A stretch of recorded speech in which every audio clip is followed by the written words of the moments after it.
بسم اللہ الرحمن الرحیم۔ السلام علیکم۔ حجاج بن یوسف حکومت کے استحکام کے لیے ہر کام کرنے کو تیار رہتا۔ اموی حکومت کے استحکام میں اس کا بہت بڑا حصہ ہے۔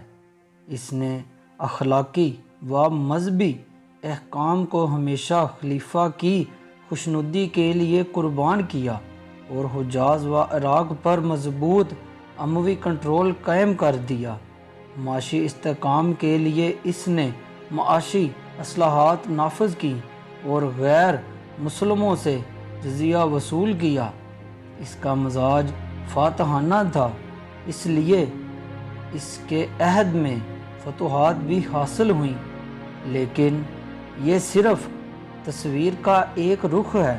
دوسرا رخ یہ کہ وہ نہایت ظالم اور شفاق انسان تھا، بے جا تلوار استعمال کرتا۔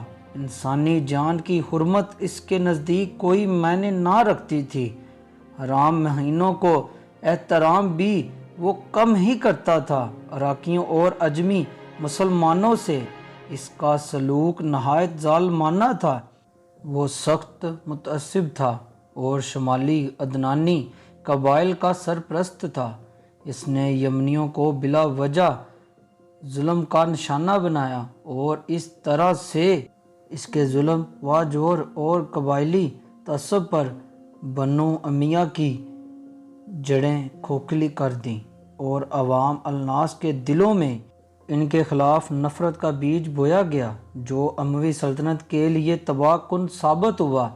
القصہ حجاج نے اپنی تلوار اور تقریری قوت بنو امیہ کے استحکام کے لیے استعمال کی، جس سے وقتی طور پر اموی حکومت مستحکم ہو گئی، لیکن اس کی غلط کاریوں نے عوام کو اموی حکومت سے برگشتہ کر دیا۔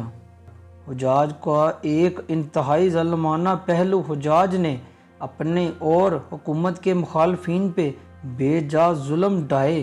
اس کی محبوب سزا مخالف کو برہنہ کر کے بغیر چھت کے قید خانوں میں رکھنا تھی۔ اس معاملے میں وہ مرد اور عورتوں کی تمیز بھی نہیں رکھتا تھا۔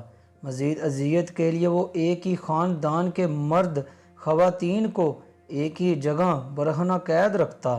ایک وقت میں اس کے برہنہ قیدیوں کی تعداد 50,000 تک پہنچ گئی تھی، جن میں 30,000 خواتین تھیں۔ ان قیدیوں میں اکثریت حجاج و بنی امیہ کی سیاسی مخالفین کی تھی۔